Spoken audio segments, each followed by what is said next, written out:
you guys for coming. Thank you guys for coming to the clinic in general. Today, this is going to be a unique conversation. Come on in, guys. Grab the empty seats.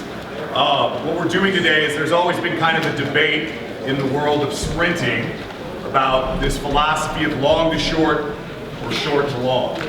And what we're going to do today is give you options. This won't be like one system is better than another. Actually, we kind of want to leave you curious at the end of the conversation.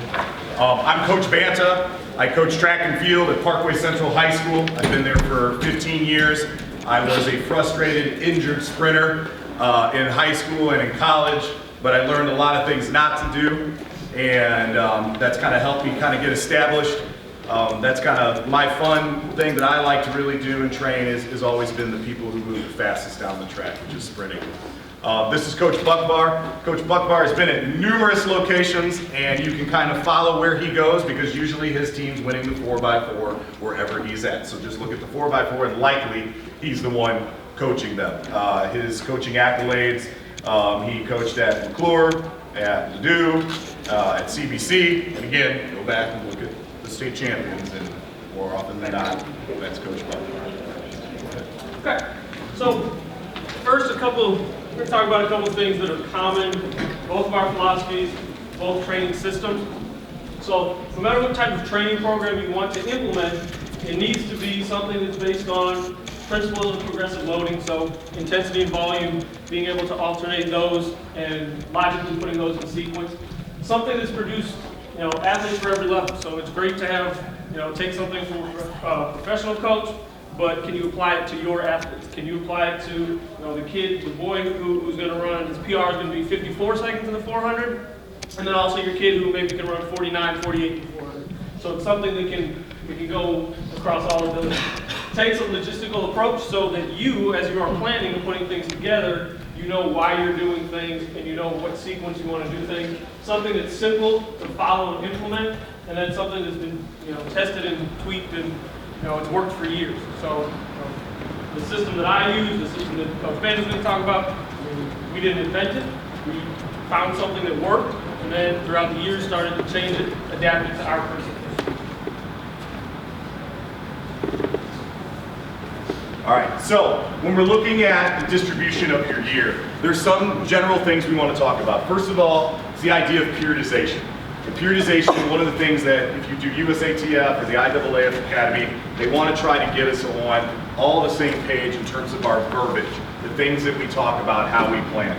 When you look at your season and how it's going to be distributed, the first part of your season is going to be a general phase. And that's going to be where a lot of your preparatory work is going to be done so that your athletes can then, in the specific phase and then the competition phase, be able to run at very, very high velocities, be able to handle the workouts that you're going to do and the competitions on top of that. That general work is going to make up the largest chunk of the beginning of your season. Then, the middle specific phase, that's where you start to introduce actual sprinting things that are more specific to the events that you were doing, be it 100, 200, 400, the hurdles, long jump. Things like that are going to become more specific to the work that you were doing. That's a pretty big chunk.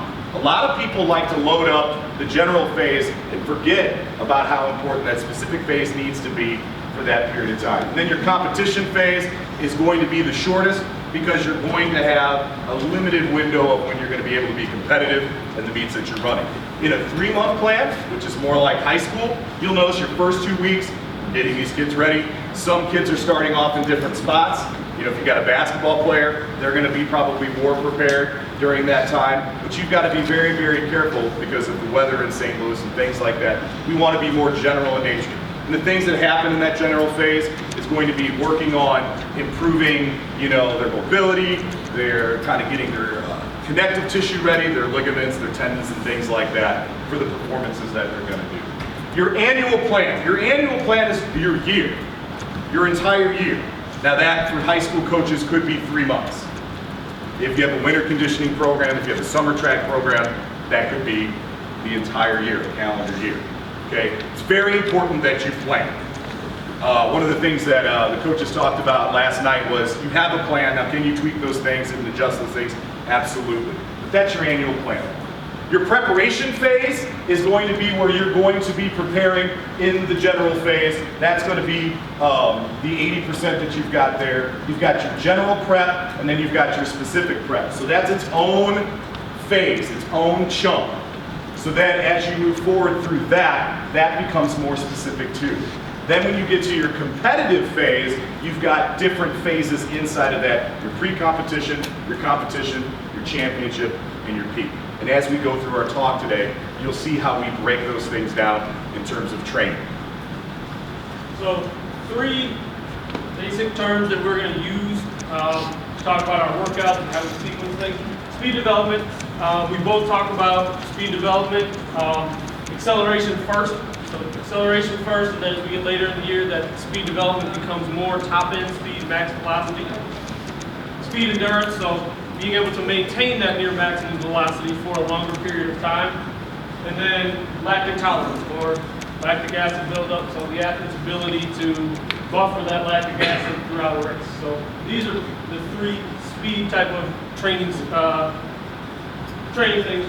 systems we're going to talk about. All right, so one of the things when an athlete comes into your program is you need to do some evaluation. That can be done with a series or a battery of tests. USATF, when they look at how they do that, they have a standing acceleration 30, they have a flying 30, they have a standing long jump, a vertical leap, 5 bounds for distance, med ball throw. And you get all those things, and when you get all that data and you create a database of athletes year to year to year, you can start to kind of see, this is where this kid is probably going to be at the end of the year. This is the talent that I have. There's other tests that we like to do, which is a 45-second test, which is you go for 45 seconds, how far can they cover in 45 seconds? That's more of a speed endurance test and things that we can do. The other thing you have to do is use your eyes. As you can see up here on the left side of the screen, those athletes are probably short to long. The athletes on the right side of your screen are long to short athletes. However, don't allow your eyes to fool you from the data that you get from those tests. There are athletes who actually, one of them was Nick's teammate in high school. He was like my height of 225 pounds. And you would think, that guy's gonna be a 100, 200 meter. He turned out to be an outstanding quarter miler. So you have to use data when you're evaluating this. So, what are the demands of the events we're talking about? We are both considering that we are going to train athletes for all 3 distances. So in the 100-meter dash, we are looking at training speed development all the time. The initial explosion, what we like to call that 0 step, or the rise time out of the blocks. Acceleration, maximum velocity. How fast can the person run? Absolutely. Okay? A 100-meter dash person, a short to long person, as we're getting into this conversation, that is a rare athlete. Okay? You're going to more commonly find athletes in other areas. But if you have this athlete, there are things that you have to be training from day one. We can't be waiting to do maximum. We got to get them in shape first. They got to create a base of aerobic work. No. They need to be fast from day one, because their 90% effort that they're going to give, if you're giving them 100-meter training, that's going to be a different 90%. That's going to be a different speed when they're not in shape versus when they are later in the year. What are you guys waiting for? You know, if you wait, if you look at the 100-meter dash in college, the 10 guys that are in the top 10 at the very first meet of the year, 4 or 5 of those guys are in the top 10 at the end of the year. So if you're not running fast early, you're going to have a problem catching up. 400, so controlled sprint, but early on in the race, we have to have those same elements. We have to have speed development. We have to have acceleration development. We have to have some near max velocity type of effort. But then we added that long speed endurance aspect, the lactic tolerance, so the anaerobic capacity, and then extensive tempo, which I'll talk about as I go through. And then where we have to meet in the middle is 200 meters. And you can train a 200-meter sprinter long to short, and you can train them short to long. The 200 is probably the most fun event to coach, because you can do so many things to achieve a really high level performance. And it's a mixture of the sprint. Later, Coach Wilbrink, who now he's at Hazelwood West, will talk about that 200 dash in very specific things that you can train for that event. And so this is an event where it's a lot of fun for us to coach because there's so many different things involved. You have to be able to get out of the blocks. You have to work on that alactic system. You have to be able to accelerate. You have to be able to have maximum velocity, but you also need to have some special endurance specifically to that running event. And you also have to have some speed endurance. So a couple of things we're going to highlight about before we get into really some of the specifics. What we are not talking about. So when I'm talking about training long to short, I'm not talking about something that's only for 400-meter runners. Again, we are saying we would train 100, 200, 400 runners. It's not highly aerobic, so never do I send kids out on a long run, never do I have them do any kind of mileage work, never do I have them ride a bike for 20 or 30 minutes. We don't neglect speed. So we don't neglect speed early in the season, and we don't neglect speed ever. So there's always going to be speed within long to short system. It's not dependent on slow, long intervals, so we don't go out and run 4 600s or some 500s or anything like that, longer distance, especially at a slow tempo. And it's not something that we're loading up on volume, so we don't do 14 200s. Right? So it's not something that we kind of generally think of when you may think long to short. So in the short to long system, there's a lot of myths about that. Some coaches believe if you watch training videos or you listen to these guys and these podcasts, that these sprinters are only doing like repeat 30s or 10-meter flies or 20-meter flies. And the reality is in the short to long system, you will run intervals above 200 meters. You should, or you're not doing what's right for that athlete. So don't think, oh, I've done 25 accelerations on Monday, I'm good. That's all my kid has to do. That's absolutely false. It's fiction. They have to be able to run some of the longer stuff. The difference is you're going to build from short stuff all the way up. And as their fitness improves, you expand that distance in which they can cover while maintaining the same amount of velocity. We will not ignore speed, endurance, or special endurance. These kids will be doing longer intervals. It isn't endless block starts. You watch a lot of videos out there a long time ago, Coach John Smith, who coached Maurice Green, and a lot of these guys, you can look up Otto Bolin, who's now the NBC announcer. You watch these videos on their training, it was just block start, block start, block start, block start. Well, you're not watching the other things that are happening in practice. Now, truth be told, in block start and you're flying 30, become your litmus test for a short to long training and where you're at to be able to evaluate, hey, has our training improved that athlete or has it hurt that athlete? That's not the only thing that you're doing. Negotiated training for lazy athletes. Sprinters, anything you tell them to do. Hey, we're gonna do 2 450s, 4 200s, and 300. Hey, we're gonna do 5 150s and 4 40s. It doesn't matter. They come to practice, they're gonna grouch. So don't go, oh, you know what I'm gonna do? I'm gonna put them through this system because this is gonna make them better. If they're not a short to long type of sprinter, you're doing them a disservice by putting them in this. This isn't, because here's the deal. If they're lazy, they're not gonna get to the required intensities that you need them to be at to be able to achieve the types of results you need in that workout. To actually improve absolute speed, your athlete has to move at 92% of their maximum. If you've got a lazy kid, they're not going to do that. So this isn't negotiated training for lazy athletes. You have to have very dedicated athletes with a very special set of skills. Okay? Also, I mentioned this earlier. Oh, it's short to long, that's going too fast too soon. My kid's going to pull a hamstring. They're not going to be ready. No, if you use small enough volumes of that work you're going to do, acceleration, flying, sprints, maximum velocity workouts, your athletes are going to be fine. But you have to bolster them with the right ancillary work, warming up properly, doing the right technique to make sure that they don't get hurt. But that's what all coaches should do, regardless of the intensity. So, for me, I have 4 simple rules for my training. Number 1, I want to make the individual as fast as possible for 200 to 400. That allows me to know that I'm getting all the components that we talked about earlier when we defined the event system. If I'm not doing one of those 2 things, I'm not making them fast and I'm not making them strong. So we really haven't accomplished it. Rule number 2, volume intensity is relative to the energy system and the time of use. So when I talk long to short, my emphasis is in the running workouts themselves. Ryan will talk his is a little bit more combination of things. But for me, it centers around the running workout. And so running workouts start longer, less intensity, and then they get shorter with higher intensity. But again, it's relative to the energy system. So I will still do speed development work, but it's not going to be as high of an intensity early on as it will later. So the speed increases for whatever energy system we're training.